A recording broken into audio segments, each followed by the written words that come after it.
بسم اللہ الرحمن الرحیم۔ السلام علیکم ناظرین، آج میں آپ کے لیے انتہائی دلچسپ، خوفناک اور سنسنی خیز کہانی لے کر آئی ہوں۔ لیکن کہانی شروع کرنے سے پہلے آپ سے گزارش ہے کہ اگر آپ ہمارے چینل پر نئے ہیں تو ہمارے چینل کو ضرور سبسکرائب کیجیے تاکہ آپ کو ہماری ویڈیو سب سے پہلے ملیں۔ ہلکی ہلکی برف باری ہو رہی تھی۔ سارا پہاڑی سلسلہ برف سے ڈھکا ہوا تھا۔ وہ چاروں برف سے بچاؤ کا مکمل لباس پہنے، ایک دوسرے سے بندھے، آنکھوں پر گوگلز چڑھائے ایک چوٹی کی طرف چڑھتے جا رہے تھے۔ چوٹی سے تھوڑا نیچے ایک کھلی جگہ پر پہنچتے ہی درمیان والے نے ایک آلہ سا نکالا اور اس پر لگے چند بٹن دبائے۔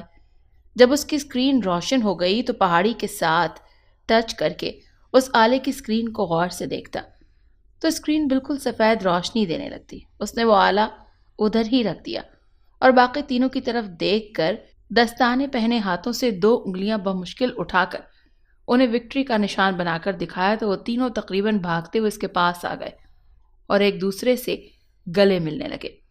انہوں نے اپنے وزنی بیگ اتار کر ایک جپھے دار چٹان کے نیچے رکھ دیے اور اس کے پاس بیٹھ کر انہوں نے پانی کی بوتل سے چند گھونٹ پانی پیا اور ایک دوسرے کی طرف دیکھ کر اشارہ کرنے لگے۔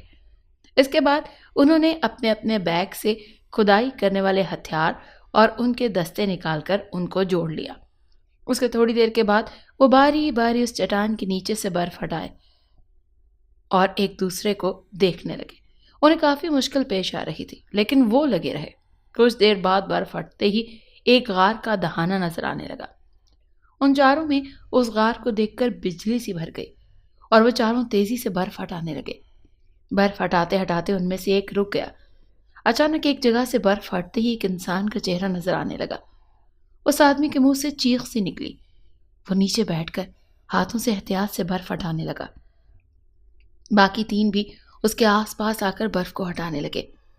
آہستہ آہستہ برف میں دبی باڈی سامنے آ گئی، جس کا چہرہ دیکھتے ہی ان چاروں میں سے ایک نے بھاگ کر بیگ سے ٹارچ نکالی اور غار کے اندر کی طرف بھاگ اٹھا۔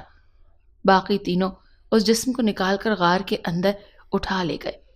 انہوں نے بھی اپنے اپنے بیگ سے ٹارچ نکالی اور اب غار کے اندر چیخنے اور رونے کی آوازیں سنائی دینے لگی۔ وہ تینوں بھاگتے ہوئے غار کے اندر داخل ہوئے جہاں 2 لاشیں اور پڑی تھیں اور ایک لاش کے سر کی طرف بیٹھ کر وہ آدمی روئے جا رہا تھا۔ وہ تینوں اس کے پاس پہنچ کر لاش پہچانے، اس کو دلاسا دینے لگے۔ جب کچھ دیر کے بعد رونے والا کچھ سنبھل گیا تو اس نے تینوں لاشوں کو اکٹھا کرنے کا کہا۔ جس لاش پر وہ رو رہا تھا، جب اس لاش کو اٹھایا گیا تو اس کے نیچے ایک ڈائری پڑی نظر آئی۔ تینوں لاشوں کو اکٹھا رکھ کر اس آدمی نے وہ ڈائری اٹھا کر پاکٹ میں ڈال لی۔ اب وہ سب لاشوں کے پاس افسردہ کھڑے تھے۔ رونے والا اب بھی آنسو بہا رہا تھا۔ برف رک گئی تھی۔ باہر موسم تھوڑا سنبھل گیا تھا، کھل گیا تھا۔ اب وہ چاروں افسردہ چہروں کے ساتھ کھڑے تھے۔ چاروں ہی نوجوان تھے۔ شاید وہ یہ سوچ رہے تھے کہ اب کیا کریں۔ خیر چلو، ان کو عزت سے دفنا دیں، اس نے پھر کہا، اور وہ تینوں ان لاشوں کو قبروں جیسے گڑھے کھود کر دفنانے لگے۔ ان کو دفنانے کے بعد وہ چاروں جو کچھ بھی ان کو دعا یاد تھی ہاتھ اٹھا کر پڑھنے لگے۔ اچانک کسی بڑے پرندے کے پروں کی آواز آئی اور پھر ایک بڑا سا باز ان کے سروں کے قریب سے پرواز کرتا ہوا غار سے باہر اڑتا چلا گیا۔ وہ چاروں اچانک اس افتاد سے حیران ہو گئے اور زمین پر بیٹھتے چلے گئے۔ شہباز کباب شیروز خان ایک مہم جو تھا۔ پہاڑوں پر قیمتی پتھر باز اور نایاب پرندے پکڑنا اس کی مہم تھی۔ وہ جب بھی کامیاب لوٹتا تو شہباز کو گھماتا پھراتا اور جو کچھ شہباز کہتا اسے خرید کر دیتا۔ لیکن اس دفعہ شہباز دیکھ رہا تھا کہ جب سے اس کباب مہم سے واپس آیا تھا افسردہ اور پریشان تھا۔ شہباز 15 سال کا ہو چکا تھا، میٹرک میں پڑھ رہا تھا۔ وہ اپنے والد کا موڈ خوب سمجھتا تھا۔ اس کی ماں مہتاب اور شہباز نے شیروز خان سے بہت پوچھا لیکن اس نے اداس ہونے کی وجہ نہ بتائی۔ آخر کوئی پریشانی اس کے دل پر اٹیک کا سبب بنی۔ شہباز اور اس کی ماں اس دنیا میں اکیلے رہ گئے۔ کچھ وقت تو ان کا جیسے تیسے گزر گیا، لیکن جب حالات تنگ ہوئے تو شہباز نے کوئی چھوٹی موٹی نوکری تلاش کرنا شروع کر دی۔ اسے چاہے کہ ہوٹل اور بڑی دکانوں پر نوکری کی، لیکن اس نے پہلے کبھی کام نہیں کیا تھا، اسی لیے اس کے ہاتھوں پر چھالے پڑ گئے، جنہیں دیکھ کر اس کی ماں رو پڑی اور اسے دوسرے شہر ایک چمکدار بڑا سا پتھر جو کہ بہت قیمتی نظر آتا تھا دے کر شیروز خان سے ایک سونار دوست کے پاس بھیج دیا۔ یہ لو بیٹا۔ باپ نے مشکل وقت کے لیے دیا تھا، ہو سکتا ہے اس سے کچھ اچھے پیسے مل جائیں تو کوئی چھوٹا سا کاروبار شروع کر سکو۔ شہباز نے وہ پتھر اس سے پہلے کبھی نہیں دیکھا تھا۔ اسے اپنی ماں سے وہ پتھر لیا جو کہ ایک عام مرغی کے انڈے جتنا تھا اور اس کے اندر قدس قزح جیسے رنگ تھے۔ اس پتھر کو لے کر ماں کی دعائیں لیتا ہوا لمبے سفر پر روانہ ہو گیا۔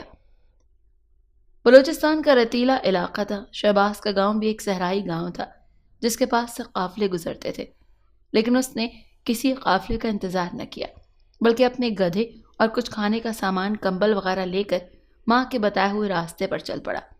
وہ جلد سے جلد اپنے باپ کے دوست سنار کے پاس پہنچنا چاہتا تھا۔ جب وہ گھر سے نکل رہا تھا تو ایک باز اڑتے ہوئے نیچے کی طرف لپکا اور اس کے گھر کے دروازے پر آ بیٹھا۔ اس کی تیز نظریں شہباز کا پیچھا کر رہی تھیں۔ جب شہباز کافی دور چلا گیا تو اس باز نے شہباز کے گھر کی طرف ایک الوداعی نگاہ ڈالی اور ہوا میں پرواز کر گیا۔ اب اس کا رخ شہباز کی طرف تھا۔ شہباز گدھے پر سوار ماں کے سمجھائے ہوئے راستوں پر رواں دواں تھا۔ شام سے پہلے اس نے راستے میں کوئی پڑاؤ نہ کیا بلکہ کھانا تک نہ کھایا، بس پانی سے گزارا کرتا رہا۔ شام تک وہ ماں کے بتائے ہوئے ایک ٹیلے تک پہنچا تو اسے سکون آیا۔ اس نے وہاں پڑاؤ کیا۔ گدھا ایک جھاڑی کے ساتھ باندھ کر اس نے کھانا کھایا اور اس کے پاس ہی کمبل بچھا کر لیٹ گیا۔ اس وقت اس کے اوپر سے باز پرواز کرتا ہوا گزر گیا۔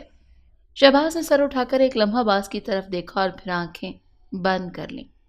ابھی اسے لیٹے ہوئے کچھ ہی دیر ہوئی تھی کہ اس کا گدھا دولتی جھاڑنے لگا اور پھر زور لگا کر رسی توڑنے کی کوشش کرنے لگا۔ شہباز جلدی سے اٹھا اور اس کے پاس ہی رکھی کلہاڑی اٹھا لی جو کہ اس کی ماں نے اسے دی تھی تاکہ وہ اپنی حفاظت کر سکے۔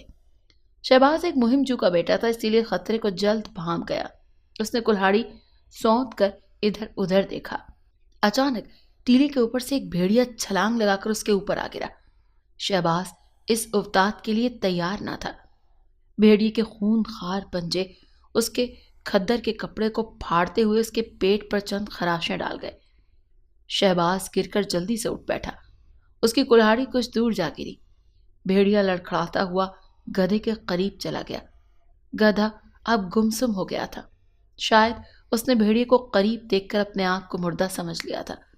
شہباز نے جب یہ صورتحال دیکھی تو پریشان ہو گیا، کیونکہ گدھا نہ صرف اس کے سفر کی سواری تھا بلکہ وہ اس کے سفر کا ساتھی بھی تھا۔ بھیڑیا کبھی گدھے کی طرف دیکھتا تو کبھی شہباز کی طرف خون خار دانت نکالتا۔ شہباز نے ایک بہادرانہ قدم اٹھایا اور کلہاڑی کی طرف چھلانگ لگائی۔ ادھر بھیڑیا بھی اس جھپٹے سے اسی وقت فضا میں باز کی چیخ کی آواز گونجی۔ کسی فائٹر جہاز کی طرح بھیڑیے پر حملہ آور ہوا اور اس کی ایک آنکھ کو نقصان پہنچاتا ہوا اوپر اٹھ گیا۔ بھیڑیا اچانک اس حملے سے سنبھل نہ سکا اور اپنی دائیں آنکھ ضائع کر بیٹھا۔ آنکھ ضائع ہوتے ہی اس کے منہ سے کان پھاڑ دینے والی آوازیں نکلنے لگی۔ ادھر شہباز نے کلہاڑی اٹھا کر اس پر حملہ کر دیا۔ بھیڑیا باز کے وار سے سنبھل نہ پایا تھا کہ کلہاڑی اس کے پیٹ پر لگتے ہی اندر دھنس گئی۔ اسی وقت باز نے بھیڑیے کی دوسری آنکھ کو نشانہ بنایا اور اپنے خون خار پنجے اس کی دوسری آنکھ میں مار کر پرواز کر گیا۔ شہباز نے باز کی طرف ممنونیت سے دیکھا کیونکہ وہ اس کا محسن تھا۔ ویسے بھیڑیے کو اکیلے قابو کرنا شہباز کے بس کی بات نہ تھی۔ گدھا رسی توڑانے کے لیے پھر سے زور لگانے لگا تو شہباز نے آگے بڑھ کر گدھے کی گردن پر ہاتھ پھیرا اور اسے شانت کیا۔ اس کی چند ساتھ بعد ہی شہباز نے پڑاؤ اٹھا لیا۔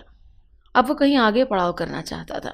اب باز اس کے ساتھ تھا، کبھی اس کے کاندھے پر بیٹھ جاتا تو کبھی اس کے اوپر، ان کے ساتھ ساتھ اڑتا، کبھی اس کے کاندھے پر بیٹھ جاتا تو کبھی اس کے اوپر۔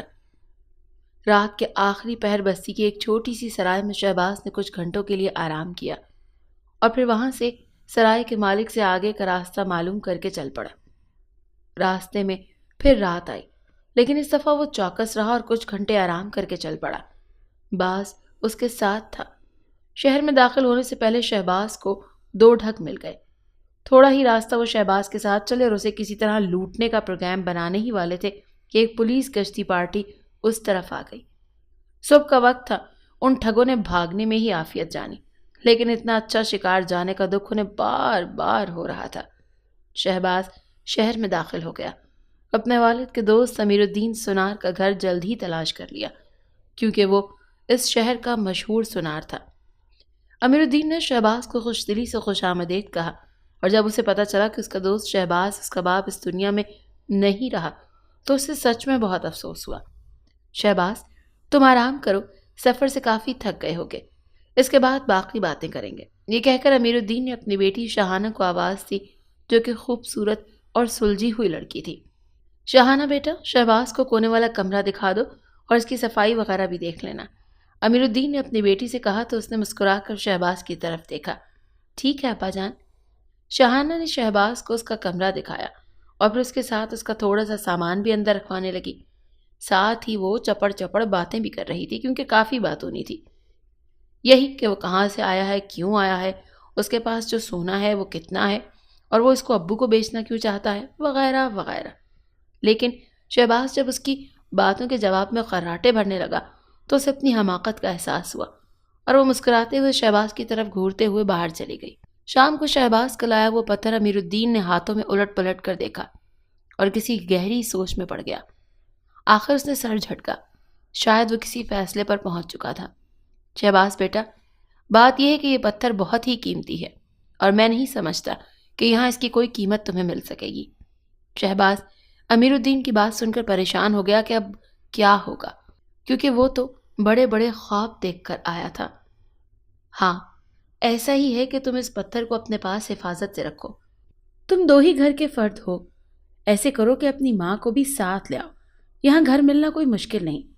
تم میرے ساتھ آ کر سونے اور جواہرات کا کام سیکھو، مجھے بھی ان دنوں ایک شاگرد کی اشد ضرورت ہے، اور تمہاری بھی ضروریات پوری ہوتی رہیں گی اور کام بھی سیکھ لو گے۔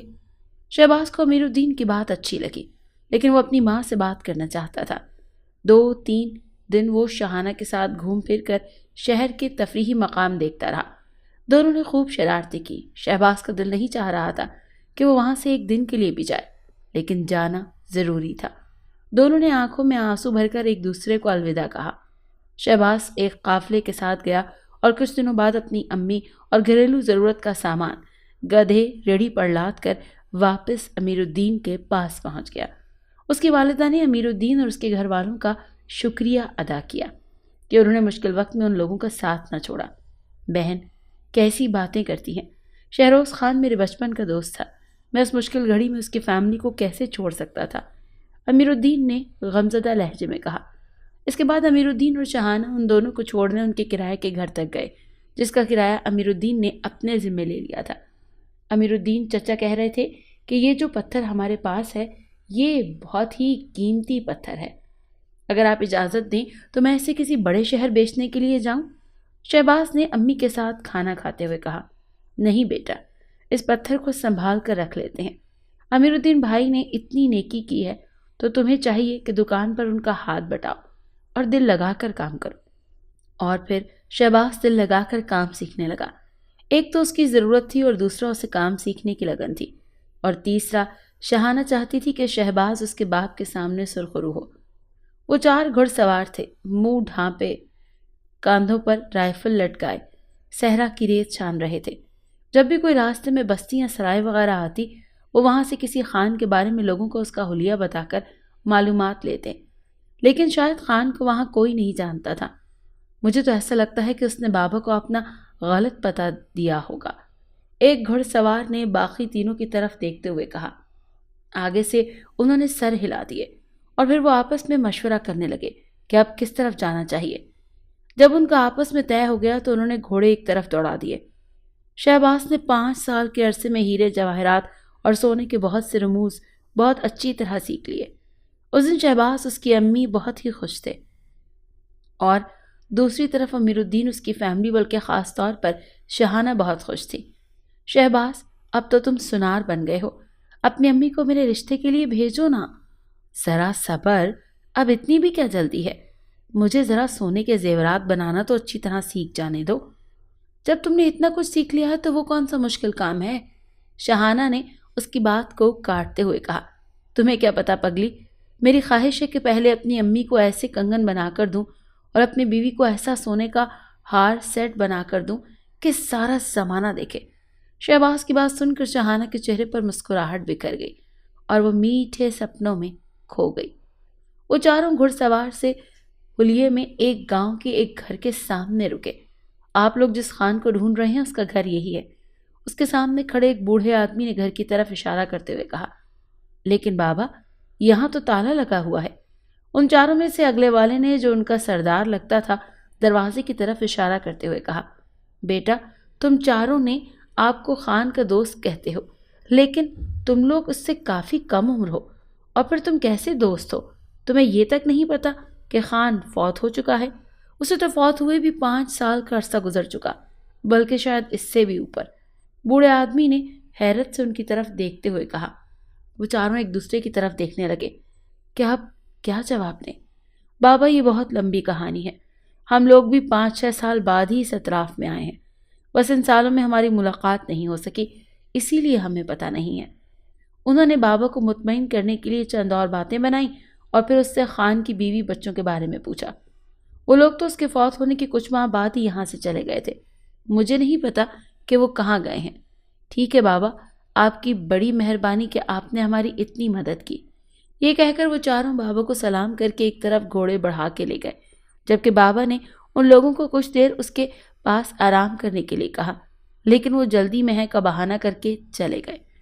جب گھوڑے ہلکا دوڑاتے ہوئے ایک سمت جانے لگے تو خان کے گھر میں لگے ایک بیری کے بڑے سے پیڑ پر بیٹھا باز ان لوگوں کو گھور رہا تھا۔ ان کے جاتے ہی اس نے ان کے پیچھے ایک اڑان بھری اور پھر وہ واپس آ کر بیری پر بیٹھ گیا۔ شہباز جب رات بستر پر سونے لگا تو کپڑے بدلتے ہوئے اسے ایسا لگا کہ جو کپڑے اس نے پہنے ہیں ان کی جیب میں کچھ کاغذ کڑکڑا رہے ہوں۔ اس نے جلدی سے جیب کے اندر ہاتھ ڈالا، وہ کاغذ نکال لیے۔ یہ کپڑے آج ہی اس کی امی نے ایک بکس میں سے نکالے تھے، جو کہ شہباز کا باپ رات کو پہن کر سوتا تھا۔ شہباز نے جب وہ سوٹ دیکھا تو اسے اپنے باپ کی یاد آئی اور اس نے وہ سوٹ رات پہننے کے لیے لے لیا، اور اب اسی سوٹ کی جیب میں سے چند کاغذ نکل آئے تھے جن پر پین سے کچھ لکھا تھا۔ اس نے لکھائی پہچان لی، جو کہ اس کے باپ کی تھی۔ شہباز چارپائی پر چڑھ کر ان کاغذوں کو ترتیب دے کر پڑھنے لگا۔ شہباز میرے بیٹے، جو کچھ لکھ رہا ہوں، اگر یہ کاغذات تمہیں مل گئے تو ان کو غور سے پڑھنا۔ قصہ کچھ یوں ہے، قصہ کچھ زیادہ لمبا نہیں ہے۔ تم جانتے ہو کہ میں اور ارباز دوست ہیں اور ہم مہم جو ہیں۔ ارباز کو ایک پہاڑی آدمی ملا، کیسے ملا، کہاں ملا، یہ لمبی کہانی ہے۔ اس پہاڑی آدمی نے ہمارے ساتھ ایک قیمتی پرندوں کو پکڑنے کی مہم میں کام کیا تو اسے ہمارا طریقہ بہت پسند آیا۔ اس مہم سے واپسی پر طور خان پہاڑی آدمی نے ہمیں ایک خزانے کے بارے میں بتایا، جو کہ ان کی پہاڑی علاقے کے ایک پہاڑی غار میں تھا۔ اس کی بات سن کر ہم لوگ اس خزانے کی تلاش کا پلان بنانے لگے۔ طور خان نے اس خزانے میں سے آدھا حصہ مانگا، جو کہ کچھ دیر کی بحث و مباحثے کے بعد ہم کو ماننا پڑا۔ لیکن ہم جب اس علاقے میں پہنچے تو پہاڑوں پر برف ہی برف تھی، اور طور خان نے اس خزانے کے بارے میں تو ہمیں بتا دیا تھا، لیکن پوری بات نہیں بتائی تھی۔ وہاں جا کر اس نے ہمیں گائیڈ کیا اور خود بستی میں چلا گیا تاکہ ان لوگوں کو اس غار کی طرف آنے سے روکے جس میں کہ خزانہ تھا۔ وہ جتنا بھی خزانہ تھا وہ وہاں سے نکالنا ہماری ذمہ داری تھی۔ طور خان بعد میں ہم سے اپنا حصہ لے لیتا۔ ہم اس غار تک پہنچ گئے۔ ہم نے وہ خزانہ بھی پا لیا، جو کہ سونے کے 1.5 فٹ کی 12 مورتیوں کی شکل میں تھا۔ ہمارے پاس لکڑی کے 2 صندوق تھے۔ ہم نے وہ مورتیاں ان صندوقوں میں رکھ لیں۔ ان دونوں صندوقوں کے نیچے برفانی گاڑی جیسی لکڑی رکھی تھی، جو کہ برف پر ہلکا سا کھینچنے پر پھسل جاتی تھی۔ ہم 4 آدمی تھے۔ میں نے ایک صندوق کے ساتھ بندھا بیلٹ اپنی کمر سے باندھا، جبکہ ارباز خان نے دوسرے صندوق کو ہلکا سا دھکا دیا تاکہ وہ پھسل کر غار سے باہر نکل جائے اور اسے آسانی سے اوپر سے نیچے اتارا جا سکے۔ وہ صندوق پھسلا تو ضرور، لیکن ہماری 2 ملازموں کو گراتا ہوا غار سے نکل کر نیچے کی طرف پھسلنے لگا۔ شاید ارباز خان نے دھکا کچھ زیادہ ہی دے دیا تھا۔ میں اس صندوق کو پکڑنے کے لیے بھاگا تو میرے ساتھ بندھا ہوا صندوق بھی آنے لگا، جس کا مجھے دھیان ہی نہ رہا کیونکہ یہ سب اچانک ہوا تھا۔ اب مجھے نہیں پتا کہ ارباز خان نے جان کر صندوق کو زور سے کھسکایا تھا یا پھر اس سے غلطی سے زور سے دھکا لگا۔ وہ صندوق تیزی سے برف پر پھسلتا ہوا پہاڑی سے نیچے جانے لگا اور میں اس کے پیچھے غار سے نکلا ہی تھا کہ اچانک پہاڑی کی چوٹی سے برف کا ایک ریلا آیا اور غار کے منہ پر ایسے گرا کہ غار کا منہ بند ہو گیا۔ برف کا ریلا غار کے منہ پر ہی جم گیا، ورنہ اگر وہ اپنے ساتھ پہاڑی پر پڑی برف لے کر میری طرف آتا تو میرا بھی بچنا بہت مشکل ہو جاتا۔ میں برف کے صندوق کے پیچھے بھاگتے ہوئے کچھ ہی دور تک آیا کہ مجھے پیچھے ایک شور سنائی دیا۔ میں نے بھاگتے ہوئے پلٹ کر دیکھا تو میرے آسان خطا ہو گئے، کیونکہ پہاڑی کی چوٹی سے بہت سے پہاڑی قبیلے کے آدمی اتر رہے تھے اور وہ اترتے ہوئے میری طرف اشارہ کر رہے تھے۔ میں ان کو دیکھ کر اتنا ڈرا کہ وہاں سے بھاگنے میں ہی عافیت سمجھی، لیکن میں بہت ہی مشکل سے وہاں سے بھاگ کر گاڑی تک پہنچا۔ ارباز خان ملازموں اور دوسرے صندوق کا خیال تک مجھے نہ آیا۔ ہاں، جو صندوق میری کمر کے ساتھ بیلٹ سے بندھا تھا، میرے پاس اتنا وقت نہ تھا کہ اسے کھولوں، کیونکہ مجھے اپنی موت صاف نظر آ رہی تھی۔ اس صندوق کو بمشکل گھسیٹتا ہوا گاڑی تک لایا اور وہاں سے ایک کٹر نکال کر اس کا بیلٹ کاٹ کر اسے گاڑی میں لوڈ کر دیا۔ میں بیٹھنے ہی والا تھا کہ مجھے ایسا لگا جیسے میرے بائیں کاندھے میں مرچیں سی بھر گئی ہیں۔ میں نے پلٹ کر دیکھا تو ایک آدمی کو اپنی طرف بھاگتے ہوئے پایا، جس کے ہاتھ میں ایک کمان تھی۔ تب میں نے بائیں کاندھے پر ہاتھ لگایا تو ایک تیر کو کاندھے میں پیوست پایا۔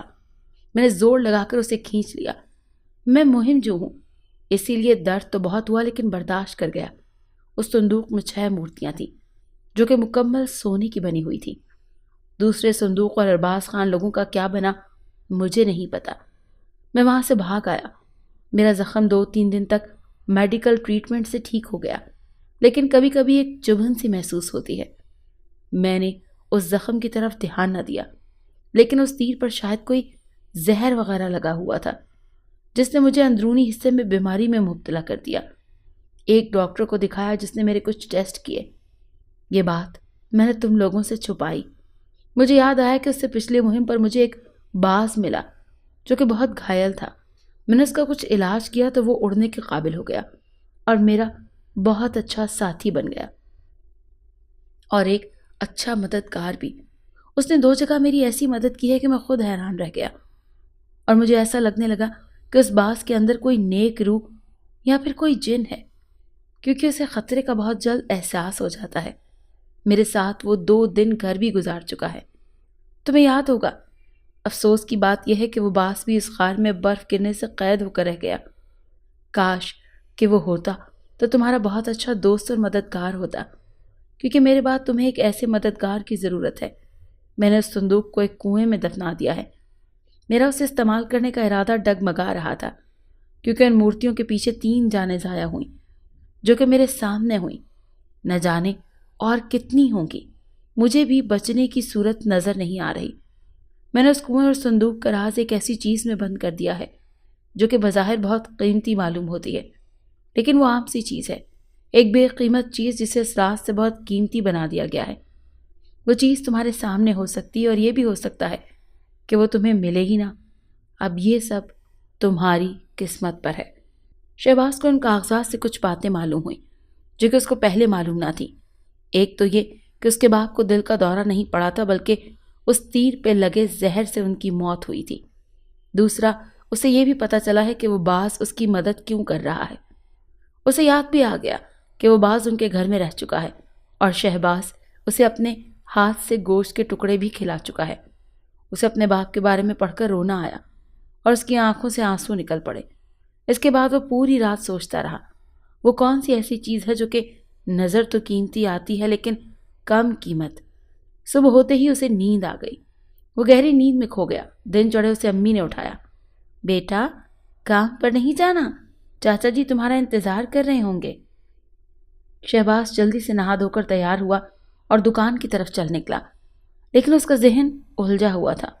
شام دکان سے نکلتے وقت اس کی نظریں ایک بڑے سے ہیرے پر پڑ گئیں جس کی جسامت عام ہیروں سے تھوڑی بڑی تھی اور وہ کافی چمکدار اور قیمتی ہیرا تھا۔ اسے دیکھتے ہی شہباز کے ذہن میں ایک جھماکا سا ہوا۔ اسے وہ پتھر یاد آ گیا جو کہ اس کے باپ نے اس کی ماں کو مرنے سے پہلے دیا تھا اور جسے لے کر شہباز اپنے باپ کے دوست سمیر الدین کے پاس بیچنے کے غرض سے لایا تھا۔ شہباز وہاں سے سیدھا گھر گیا اور ماں سے اس پتھر کے بارے میں دریافت کیا۔ کیوں؟ خیر تو ہے بیٹا؟ آج تمہیں اس پتھر کی یاد کیسے آ گئی؟ امی بس آپ نے وہ پتھر جہاں رکھا ہے لے آئیں، شہباز نے کہا تو اس کی امی گئیں اور وہ پتھر اٹھا کر اس کے کمرے میں لے آئیں۔ شہباز اب ایک زرگر تھا، اس نے ماں کے ہاتھ میں پتھر دیکھتے ہی پہچان لیا کہ یہ نقلی پتھر ہے، یعنی کہ بے قیمت چیز ہے، کیونکہ اسے پتا تھا کہ ہیرا بالکل صاف ہوتا ہے، یاقوت دودھ رنگ جیسا ہوتا ہے، جبکہ اس پتھر میں قوس قزح کے 7 رنگ تھے۔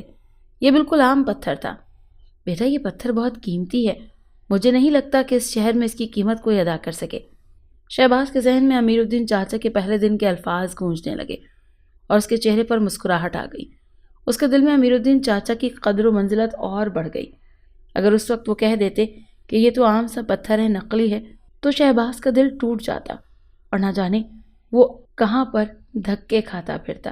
لیکن چاچا نے ایک چھوٹا سا جھوٹ بول کر اس کی زندگی سنوار دی۔ شہباز نے پتھر اپنے ہاتھ میں لیا۔ اب اس کے ذہن میں اپنے باپ کی باتیں گونج رہی تھیں، بظاہر قیمتی لیکن حقیقت میں عام چیز۔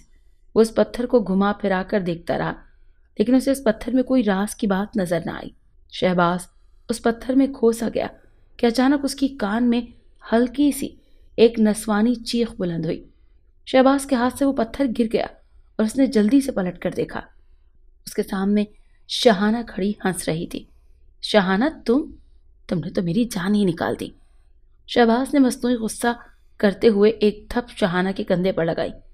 کہاں کھوئے ہوئے ہو؟ آج ملے بغیر ہی آ گئے، شہانہ نے گلے کرتے ہوئے انداز میں کہا۔ کچھ نہیں، گھر میں کام تھا اسی لیے جلدی آ گیا، بیٹھو۔ وہ دونوں بیٹھ کر باتیں کرنے لگے۔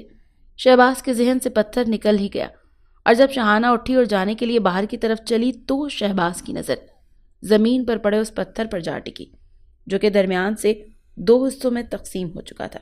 شہباز کو اس پتھر کی حالت دیکھ کر بالکل یقین نہ آیا کہ پتھر درمیان میں سے کھل بھی سکتا ہے۔ شہباز پتھر بنانے والے کی مہارت پر اش کر اٹھا۔ اتنی خوبصورت سے اس پتھر کو جوڑا گیا تھا کہ ماہر سے ماہر بندہ بھی اندازہ نہیں لگا سکتا تھا کہ پتھر کو درمیان سے 2 حصوں پر مشتمل کیا گیا ہے۔ اس نے جھک کر پتھر کے دونوں ٹکڑوں کو اٹھا لیا۔ اس نے ایک ٹکڑے کو غور سے الٹ پلٹ کر دیکھا۔ یہاں ایک اور حیران کرنے والی بات اس کی منتظر تھی۔ پتھر کے ایک حصے کے اندر اسی کانچ سے بنی ایک چابی اسے نظر آئی۔ اس نے پتھر کو الٹ کر زمین پر مارا تو وہ شیشے سے بنی چابی زمین پر جا گری۔ شہباز اب اس بنانے والے کا اور معترف ہوا۔ اس نے اس چابی کو اتنی خوبصورتی سے تراش خراش کر کے پتھر کے اندر فٹ کیا تھا کہ وہ بھی پتھر کا ایک حصہ ہی نظر آتی تھی۔ کوئی بھی اس کی الگ سے شناخت نہیں کر سکتا تھا۔ شہباز نے وہ چابی زمین سے اٹھا لی۔ جب وہ چابی اٹھا کر اس نے آنکھوں کے سامنے کی تو اسے ایک جھٹکا لگا اور وہ باہر کی طرف بھاگا۔ یہ تو اچھا ہوا کہ اس کی امی شہانہ کو اس کے گھر تک چھوڑنے گئی تھی، ورنہ وہ سمجھ جاتی کہ شہباز آج واقعی پاگل ہو گیا ہے۔ شہباز بھاگتا ہوا برآمدے میں لگی وال کلاک تک پہنچا اور اس کو دیوار کے ساتھ ایک میز پر رکھ کر اس کے اوپر چڑھ کر اتار لیا۔ اس کا چہرہ پرتجسس تھا کیونکہ وال کلاک کے نیچے ایک طرف لاک سا بنا ہوا تھا جس میں لگنے والی چابی اس کے ہاتھ میں پکڑی شیپ کی تھی۔ شہباز نے جلدی سے وہ چابی اس لاک کو لگا دی اور ہلکی سی دائیں طرف گھمانے سے ایک کلک کی آواز سے لاک کھل گیا۔ اس نے لاک کو اپنی طرف کھینچا تو گھڑی کے نیچے ایک خانہ سا کھل گیا جس کے اندر ایک کاغذ رکھا ہوا نظر آ رہا تھا۔ شہباز نے ہاتھ اندر ڈال کر وہ کاغذ نکال لیا جس پر ایک نقشہ بنا تھا۔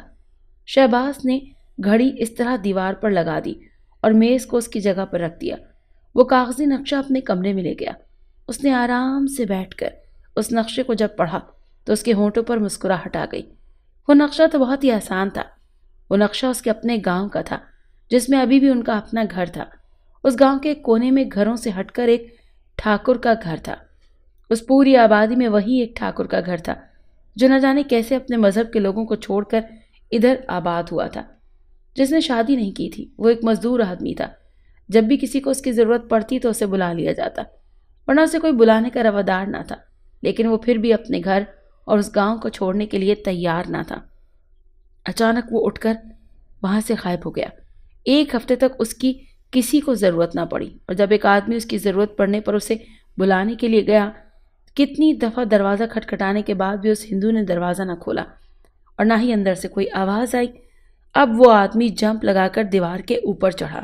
اسے اندر سے ہلکی ہلکی بدبو آنے لگی۔ تب انکشاف ہوا کہ وہ آدمی تو کتنے دنوں سے اپنے گھر میں مرا پڑا ہے۔ اس کی لاش کو جلد از جلد آبادی سے دور لے جا کر جلا دیا گیا، اور ایک رات وہاں سے گزرتے ہوئے ایک آدمی کو پتہ نہیں کیا نظر آیا کہ اس نے شور مچا دیا۔ میں نے اس ٹھاکر کو اپنے پیچھے آتے دیکھا ہے۔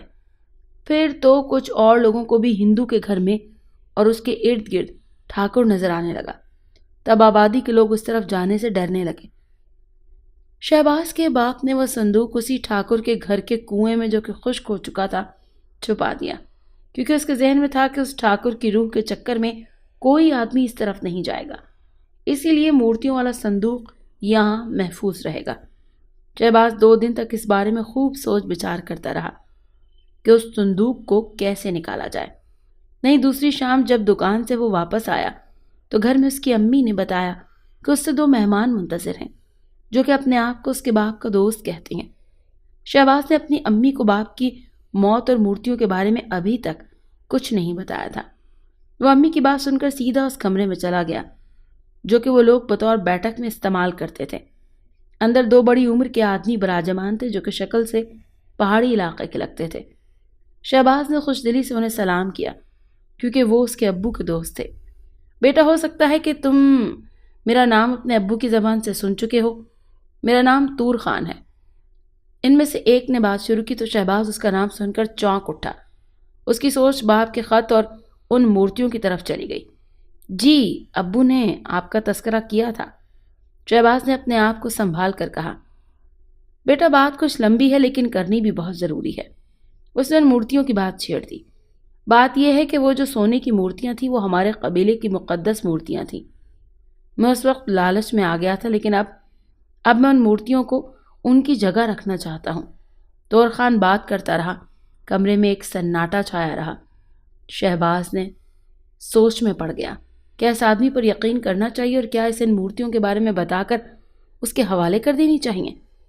اگر آپ آج سے کچھ دن پہلے آتے تو میں کہتا کہ ان مورتیوں کا مجھے کچھ نہیں پتا، لیکن اب کیا؟ طور خان نے شہباز کی بات کاٹ دی۔ اب مجھے اس راز کے بارے میں پتہ چل گیا ہے۔ ہم ساتھ ہی چلیں گے، وہ مورتیاں وہاں سے حاصل کریں گے۔ آپ لوگ اب آرام کریں، ہم صبح نکلیں گے۔ 2-3 دن اونٹوں پر سفر کرتے ہوئے شہباز اور دونوں مہمان شہباز کے گاؤں پہنچے۔ انہوں نے کچھ دیر ایک جگہ آرام کیا اور پھر رات کا اندھیرا پھیلتے ہی شہباز اللہ کا نام لے کر ان کے ساتھ اس ہندو کے گھر میں داخل ہوا، جہاں ویرانی پھیلی ہوئی تھی۔ جھاڑیاں اور جڑی بوٹیوں نے گھر کا صحن اور کچھ دیواریں بھی خراب کر دی تھی۔ شہباز کنویں میں اترنے کے لیے پہلے سے سارا انتظام کر کے آیا تھا۔ ان لوگوں نے اپنے اونٹ گاؤں سے باہر ہی ایک درختوں کے جھنڈ میں باندھ دیے۔ اب بہت احتیاط سے چلتے ہوئے ٹھاکر کے گھر میں اس کنویں تک پہنچ گئے۔ انہوں نے لالٹین جو کہ وہ اپنے ساتھ لائے تھے جلائی، لیکن اس کی لو ہلکی تھی تاکہ روشنی دور تک نہ جائے۔ شہباز خود اس کنویں میں اترا۔ کنویں میں بھی گھاس پھوس کثرت سے تھی۔ شہباز نیچے اترتے ہوئے ڈر بھی رہا تھا کیونکہ کوئی سانپ وغیرہ بھی ہو سکتا تھا۔ جب وہ کنویں کی تہہ میں اتر گیا تو اس نے لالٹین کی روشنی بڑھا دی۔ کنویں کی تہہ میں سائیڈوں پر کافی اندر تک گڑھے پڑے ہوئے تھے، جو کہ یقیناً پانی کے کٹاؤ سے ہوا تھا، لیکن اب تو کنواں بالکل خشک تھا۔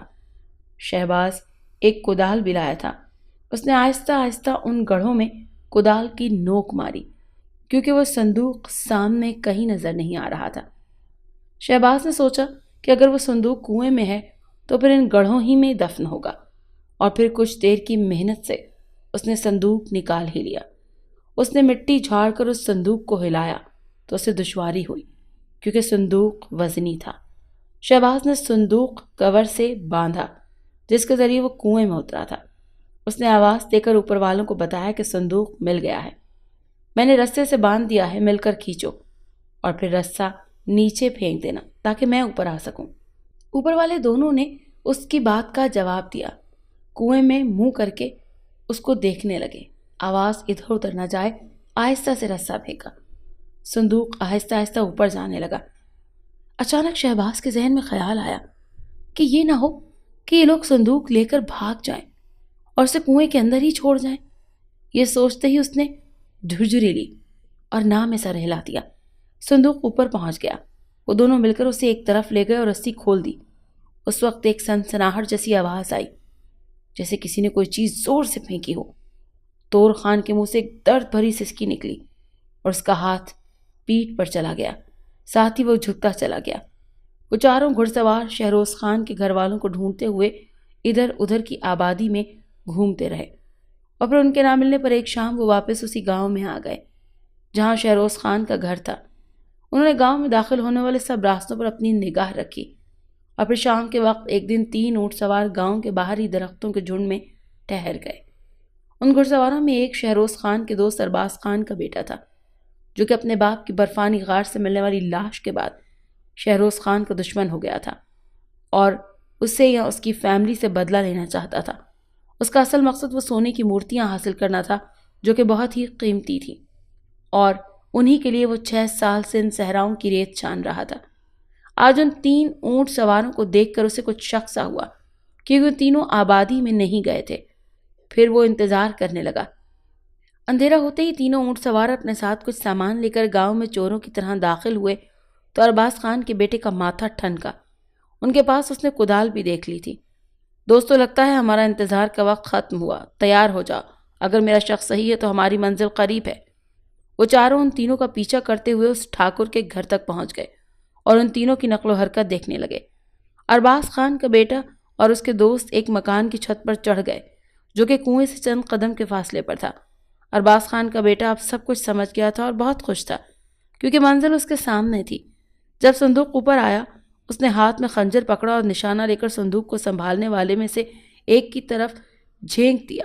خنجر ایک سنسناہٹ کی آواز نکالتا اس آدمی جو کہ طور خان کی پشت میں پیوست ہو گیا۔ اس کے جھکتے ہی چاروں نے چھت سے چھلانگیں لگا دیں اور ان دونوں پر پل پڑے۔ ان دونوں کے نڈھال ہو کر بے ہوش ہوتے ہی ارباز خان کے بیٹے نے ایک نعرہ مستانہ لگایا اور صندوق پر ایسے گر گیا جیسے وہ کوئی چارپائی ہو۔ پھر اچانک شہباز کا خیال آتے ہی اس کو ایک جھٹکا لگا۔ اس نے جلدی سے کنویں میں جھانکا۔ شہباز پہلے ہی اوپر دھینگا مشتی کی آوازیں سن کر محتاط ہو گیا تھا اور لالٹین نیچے چھوڑ کر جڑی بوٹیوں اور گھاس سے لٹکتے ہوئے احتیاط سے اوپر کی طرف آ رہا تھا۔ ارباز خان کا بیٹا کنویں میں جھانک ہی رہا تھا کہ اسے زور سے ایک جھٹکا لگا۔ اس کے منہ سے ایک چیخ نکلی اور وہ کنویں میں گرتا چلا گیا۔ اسی وقت کسی پرندے کی پروں کی پڑپڑاہٹ نے رات کے سناٹے کو چیر دیا۔ ارباز خان کے بیٹے کے نیچے گرتے ہی اس کے تینوں دوستوں نے خنجر نکال لیے اور اس کے گرد پرواز کرتے ہوئے باز کو مارنے لگے، لیکن وہ باز ان کے ہاتھ نہ آیا۔ آخر تنگ آ کر ایک نے خنجر باز پر دے مارا جو کہ باز کو چھوتا ہوا اس کے ساتھی کے پیٹ میں جا گھسا، جس کے منہ سے ایک چیخ نکلی اور وہ پیٹ کو پکڑ کر گرتا ہی چلا گیا، جس کے منہ سے پھر کوئی آواز برآمد نہ ہوئی، اور باز نے ایک جھپٹے سے اپنے پنجے خنجر پر مارنے والے کی آنکھوں میں مارا تو اسے ایسا لگا کہ وہ اندھا ہو گیا ہو۔ باز اس کے سر پر اپنے مضبوط پنجوں سے وار کرنے لگا۔ وہ آدمی ڈر کر بھاگا تو اس کا پیر کنویں میں جا پڑا۔ وہ اپنے آپ کو سنبھال نہ سکا اور کنویں میں ایک بھیانک چیخ نکالتے ہوئے گرتا چلا گیا۔ شہباز کافی اوپر آ چکا تھا۔ اس کے پاس ہی سے وہ آدمی کنویں میں گرتے ہوئے گزرے اور تہہ میں پہنچ کر دھپ دھپ کی آوازوں سے گرے اور بے سدھ ہو گئے۔ شہباز احتیاط سے کنویں سے نکلا۔ اس نے ابھی سر نکالا ہی تھا کہ ارباز خان کا آخری رہ جانے والا ساتھی اسے دیکھتے ہی وہاں سے بھاگ اٹھا۔ باز نے بہت دور تک اس کا پیچھا کیا۔ شہباز جب باہر نکلا تو باہر 3 لاشیں اس کی منتظر تھیں، اور اس نے سوچا کہ کنویں میں اتنی اوپر سے گرنے والے بمشکل ہی بچے ہوں گے۔ ان سونے کی مورتیوں کے لیے کتنی ہی جانیں ضائع ہو گئی تھیں۔ شہباز خان سوچ میں تھا کہ اسے ایک کرراہ سنائی دی۔ وہ کرراہ سنتے ہی اس طرف بھاگا۔ طور خان میں ہلکی سی جان باقی تھی۔ شہباز، خدا کے لیے مورتیاں میرے قبیلے تک پہنچا دینا، یہ کہہ کر وہ ایک طرف لڑک گیا۔ شہباز کو ان سب لاشوں کو دیکھ کر بہت افسوس ہو رہا تھا اور اس نے ایک عزم سے کہا کہ وہ ضرور ان مورتیوں کو اس کے قبیلے تک پہنچائے گا تاکہ ان سے جان چھوٹ سکے۔ اگر آپ کو یہ کہانی اچھی لگی ہے تو اس ویڈیو کو لائک کیجیے اور اس طرح کی مزید ویڈیوز دیکھنے کے لیے ہمارے چینل کو سبسکرائب کیجیے۔ اور ہاں، اگر آپ کی کسی دوست، رشتہ دار یا بہن کے ساتھ خدا نہ کرے ایسا کوئی واقعہ پیش آیا ہے تو ہمیں کامنٹ سیکشن میں اس کے بارے میں ضرور بتائیے۔